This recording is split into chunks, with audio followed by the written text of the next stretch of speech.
The NBA lottery was perfect.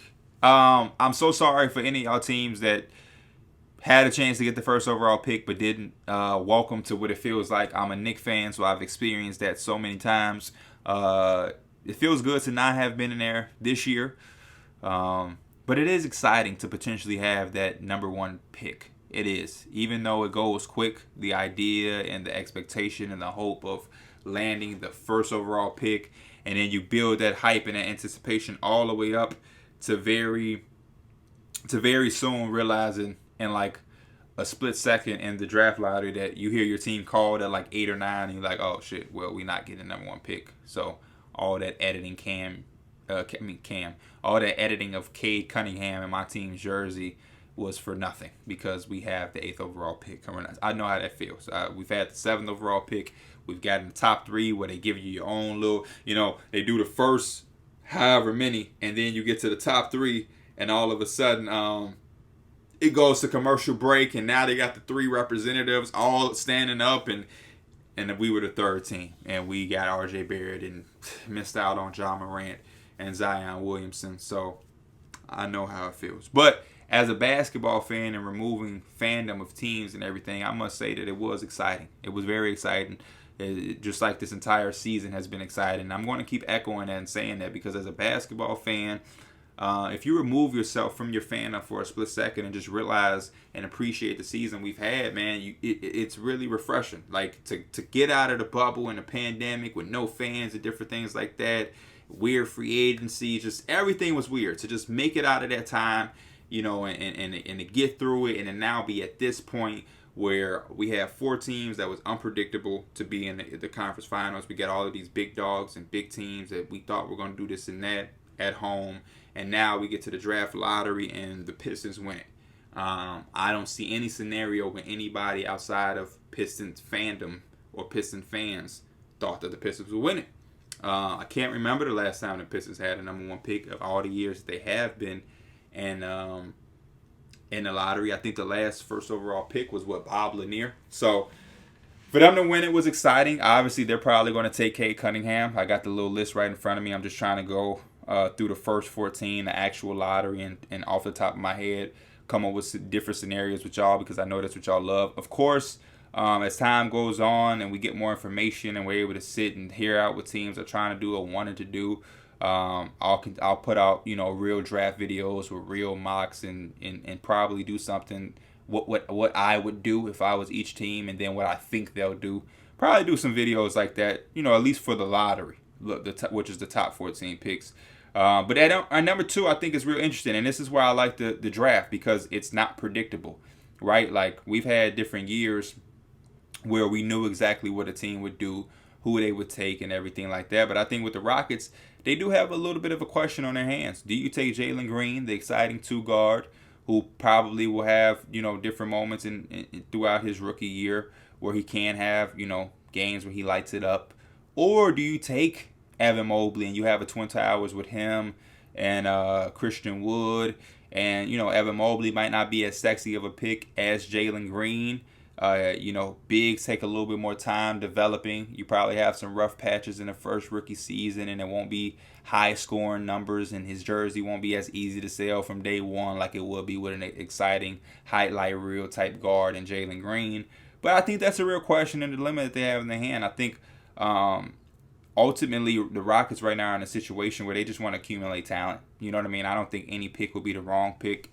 I do think that, like I said, Jalen Green, it can be a bucket, you know what I mean? And if you put him on a team like the Rockets with a lot of opportunity, he probably could score and get some confidence early in his career. And I think that's always the big key to unlocking that potential, is to give those young players confidence from day one. And we see what that confidence did for a guy like Luka in Dallas.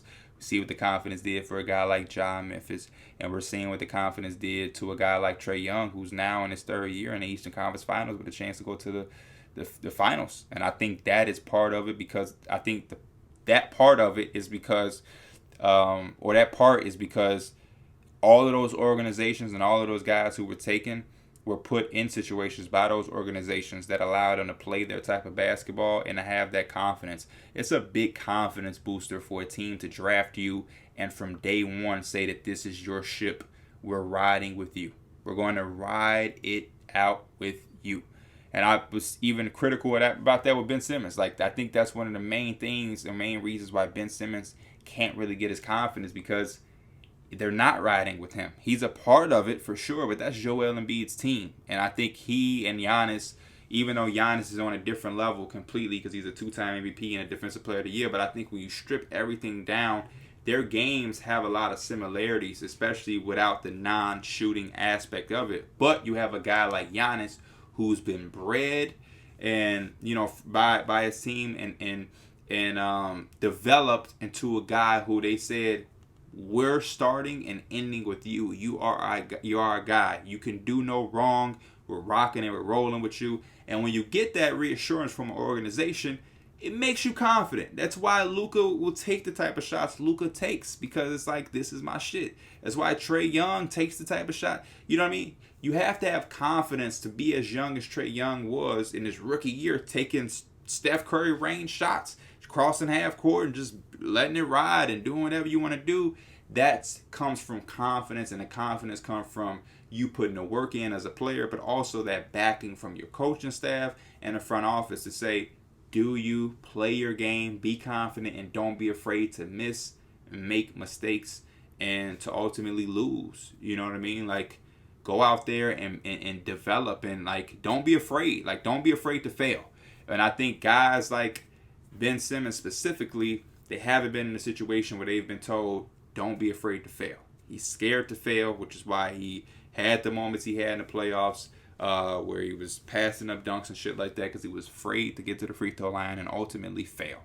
And I didn't want to make this a Ben Simmons thing, so let's rewrap back to the Rockets. But yeah, if you take a Jalen Green guy like that and you allow him to have all the confidence in the world, it gets there to be molded into superstar potential, or at least star potential. The thing about the Rockets, though, is if they do take Jalen Green, they would have to really allow John Wall to understand what they're doing and the direction that they're going. I've seen some of John Wall's statements when he was on his way out with the Wizards, and even, you know, this past season with the Rockets, still feeling like he's the man and this is his team, and he has, you know, a lot of basketball left, which I'm not mad at him. I think he should have that mindset, but you do have to read the room when you're with a particular team like the Rockets, and John Wall would have to understand and accept the fact that, hey, we have a new guard here, and we're trying to develop him and allow him to have confidence and allow him to,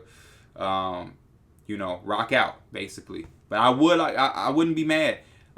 They do have Kevin Porter Jr. I don't know if that's going to play a part to them, because like I said, I don't know if Kevin Porter Jr. is good enough or have done enough for you to say, I'm not taking Jalen Green with the second pick. I don't know that. The Rockets are in a position where they shouldn't really care. They should just try to accumulate talent, and whoever they think is the second best player available behind Cade should be the player that they take, no matter what position they already have. But I do think ultimately they would take Jalen Green. I could see the Rockets taking Jalen Green with the second overall pick, which then leaves us 3 with the Cleveland Cavaliers, who I won't lie, my Cav fans, I love y'all so much, but I was rooting against y'all to get the number 1 pick, because I didn't want Cade with Sexton and Garland, and it just didn't seem like it would be sexy. It didn't seem like it would be good, so I didn't want that. I won't lie. But I do think at 3 the Cavs are winning, especially if the Rockets take Jalen Green, because now I won't lie, if the Rockets did take Evan Mobley, it would suck for the Cavs, because I mean Jalen Green is cool and he's solid and he has hella potential, but they have Garland and Sexton. You know what I mean? And I'm sure the last thing they want to take is another guard, but if they had to, a guy like Jalen Green with the potential he has, they would do it in a heartbeat. But I do like at 3 them being able to take Evan Mobley. I think Colin Sexton and Darius Garland made big strides last year. Great second year, sophomore season from Darius Garland. Colin Sexton has had his big moments. And then I think Jared Allen, being able to scoop him in that 3-team trade and the way he played to close out the year, they're going to pay him restricted free agency, and then if you can go get Evan Mobley at 3, and now your front court is Evan Mobley and Jared Allen, and your back court is Garland and Sexton, and you still are working with Isaac Okoro as a project for the small forward, that's a nice little fun, exciting team that in a couple years, with the right development and the right coaching, and that team, is nice. It's nice on paper, a nice young core on paper. and you let them guys rock out and mesh and develop, and you know, maybe in 2 or 3 years we may have some decent in Cleveland if they're able to get Evan Mobley at 3. So I like that for the Cavaliers. At 4, I won't lie, 4 gets tough because the Raptors. I know we talked about accumulating the most talent. That's always ideal. But the Raptors are different than a Rockets team. You know, the Raptors not that long ago were a playoff team, and I think they still can be a playoff team. It's a different year for them post pandemic. They're playing in Tampa, not ideal. You know, all their players away from home and taking their families to a whole new city and state and living there, and they're playing in a different arena. Very weird for them. Very weird for them. So I cut them some slack. They make the trade with Norman Powell to get Gary Trent Jr., who they're probably going to pay this offseason as a restricted free agent. They paid Fred VanVleet, so that's probably their backcourt there. A lot of Raptor fans telling me they may bring Kyle Lowry back. Don't know if it's even worth it. I think Kyle Lowry at this point probably wants to play for a contender anyway. And you have Malachi Flynn anyway. Not to say that Malachi Flynn is Kyle Lowry, but I think Fred VanVleet being your starting point guard and Malachi, coming up behind him, it's kind of like the new Kyle Lowry and Fred VanVleet situation to a certain extent. And like I said, you have Gary Trent Jr. as the 2, OG Anunoby as your 3, Pascal is still your 4. The 5 situation is different for them. It would be nice if they had some way that they could move up and swap with the Cavs or Rockets to get Evan Mobley, but I just don't think that scenario will be there. And I think at 4, man, it's tough because, like I said, with having Fred VanVleet, having Gary Trent Jr., do they want to take Jalen Suggs at 4? You know what I mean? That don't make too much sense. You can never have too many wings. So do they say, let's take Kuminga? I think he's from Toronto as well, if I'm not mistaken. I could be wrong, but I think Kuminga is Toronto or Canadian. So I can see that. You know what I'm saying? Scotty Barnes would be different, but I could see that as well. But at 4, I'm going to get him Jonathan Kuminga. Because like I said, you can never have too many wings. You know, you can never have too many wings. They do a very good job of developing their talent over there as well. And I have 2 wings like OG and Kuminga and the versatility and the different looks, small ball. If you want to put Pascal at 5, Kuminga at 4, OG at 3. Backcourt is Gary Trent Jr. and Fred VanVleet. I think at 4, that would be a nice pick for the Raptors. So to go ahead and take Kuminga and just rock out with that. And then at 5, it makes things a little difficult. It makes things a little difficult for the Orlando Magic because where do they go? You know what I mean? Do they take Suggs even though they have Markelle Fultz, Cole Anthony, and R.J. Hampton? Hard to see them doing that. But also, who's their shooting guard? Who is the Orlando Magic shooting guard? They're not, long-term wise, they're probably not rocking out with Gary Harris, who they got in the Aaron Gordon trade. Jonathan Isaac is going to come back from injury at a certain point. So when I look at the Orlando Magic lineup right here, you have Wendell Carter and Mo Bamba at the center. I think that's a nice young center duo. Jonathan Isaac and Chuma Okeke are nice versatile forwards. Markelle Fultz, Cole Anthony, and R.J. Hampton is a nice little trio of guards. Terrence Ross and Gary Harris at some point are going to become expandable because contending teams could use them, and you might be able to get, a first or some second round picks for those guys. So yeah, I could see them taking Jalen Suggs because Jalen Suggs can be a combo guard, and him and a guy like Markelle Fultz in the backcourt can be very dynamic. I will say Jalen Suggs and Markelle Fultz as a shooting backcourt, it's tough. It's not ideal. You know what I mean? Those are guys that can shoot probably between 31 and 35% from 3. I don't think either one of them is going to light it up as a catch and shoot 39, 40% guy. So that can make things different. But then when I look at everybody else who's available, doesn't really make sense for the Magic, in my opinion, to take Scotty Barnes. I think you got rid of Aaron Gordon, so why go down that path again? I think Scotty Barnes is in that realm a little bit. They're a little different, but Scotty Barnes is going to be a guy who's like a playmaking point forward with a hella defensive upside. As much as that is intriguing, you kind of have that defensive upside with Jonathan Isaac and Mo Bamba and Wendell Carter and Chuma Okeke. So you kind of are solid there. And I think you did a good job of moving away from Aaron Gordon to really open up that spot for Jonathan Isaac to make him the full-time four. I think that's really what he is in this league. And I know the Florida State connection between Barnes and Jonathan Isaac, but I think staying away, Suggs. Let's go Suggs for the Magic, man. I think they don't really have a choice. I don't think unless they trade, but again, they have 2 picks. So yeah, we'll give them Suggs at 5. At 6 is Oklahoma City. And Oklahoma City is a place where I think they could either go. They can go 2 ways. They can go Scotty Barnes and just continue to get these intriguing, athletic front court players who are super versatile, like Pokashevsky, Darius Baisley. Now you would begin Scotty Barnes, and it just gives you this core and team of young talent that you can just continue to develop and throw so many different ways or looks on the floor. You could really, but if they were to take Scotty Barnes, you can go Shea, you can go Lou Dort, Poku, small ball 5, Barnes, Baisley. You can do T.O. Maladon at the 1 and Baisley Shea at the 2, Dort at the 3, and Barnes and Pokashevsky in the front court if you want. Like, they could just do a lot of different things. And now I'm just remembering that they still have Kemba Walker. If he was to actually play for them and he not get traded or moved, you're talking about Kemba, Shea, Dort, Barnes, and Poku, or Poku at the 4 and Barnes, Baisley and Barnes at small ball 5. Again, Barnes isn't your 5, but I mean, with the way that the league is going, you can have those type of stretches of the game where he's playing small ball 5. Honestly, though, I wouldn't mind them taking James Bouknight out of UConn. I wouldn't be opposed to that. James Bouknight can be a bucket at times, and I think that they're missing that. I know Shea can score the ball a lot. Lou Dort had his moments. But I think they kind of have a bulkiness in the front court of intriguing, different type of versatile front court players like Poku, like Baisley.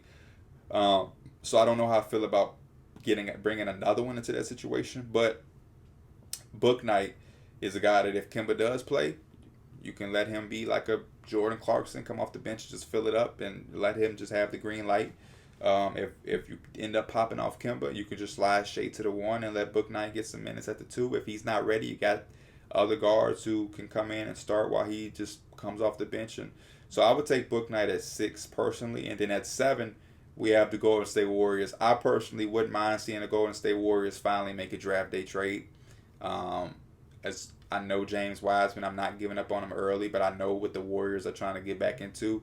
And with the way Steph played and the absence of Clay, them being as close as they were to the playoffs, they can play some high-level basketball. And as open as the playoffs have been and these unpredictability, they make a move. And I see something like Sabonis, man. Like, if I'm the Pacers and the Warriors are coming to me with an offer of, like, Wiggins and some picks and potentially Wiseman, like, they have 7 and 14. That's 2 lottery picks, while the Pacers already have 13.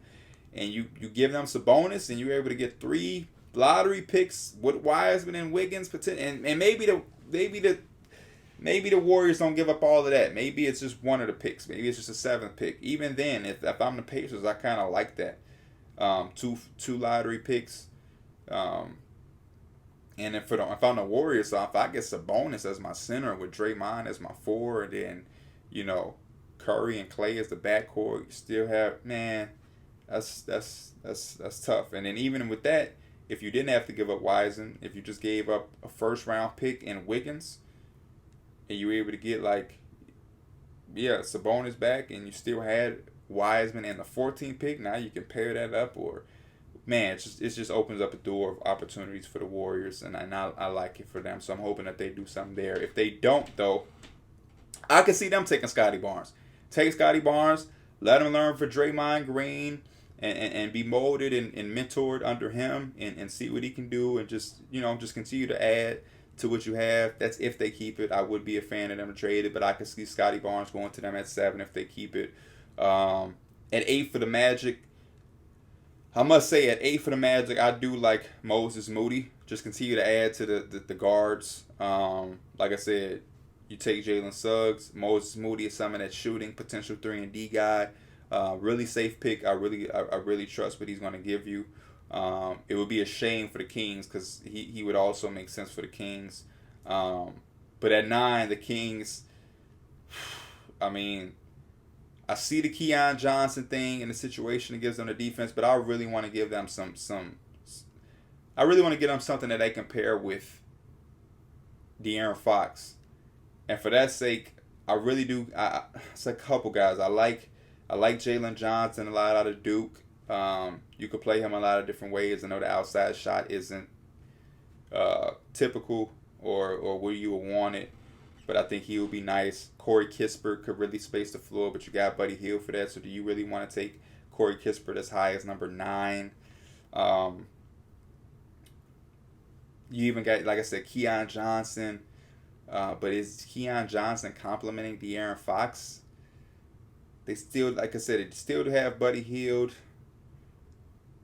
Give him Jalen Johnson. I say give him Jalen Johnson because they're potentially going to lose Rashawn Holmes at free agency, and you can still have Bagley and Jalen Johnson as a potential front court if possible. There can be some highlight rims, run out on a break, be exciting. You still have Buddy Hield and Barnes.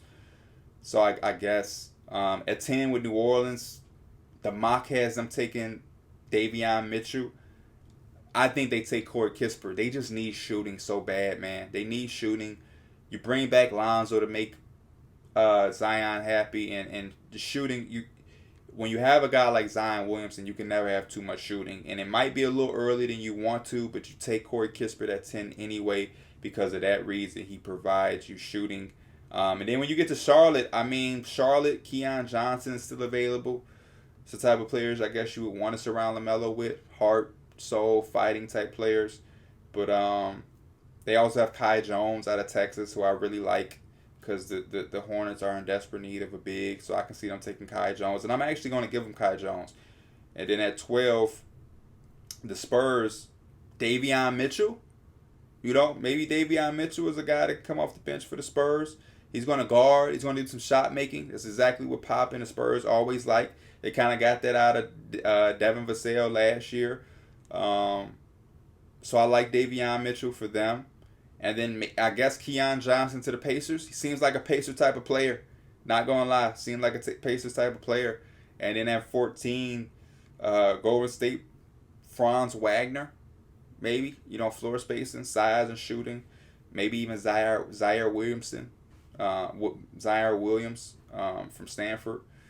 My boy Hoop Intellect get a comparison of Cam Reddish. I could see the Warriors doing that if they were to keep it and not trade it. But again, those are just off the top of my mind, just to give y'all something with the reaction of the draft lottery. We're gonna do a lot more draft talk as the weeks progress and the more information spills out and we see guys workouts and what different teams and GMs and agents are saying, and we get a little feel of what different direction teams want to go into. It's my favorite time of the year: the draft, free agency, the NBA Finals, all good. Incredible time to be an NBA fan. A lot of excitement, a lot of unpredictable things going on. I hope y'all are enjoying it. And yeah, I'll see y'all soon. And we're going to rev up that draft talk. It's like I said, man, I cannot wait. Make sure y'all watching my guys. The Hardwood Herald with Corey. Hoop Intellect with Keandre. And check me out whenever you can. But I'm out. Appreciate y'all. Peace.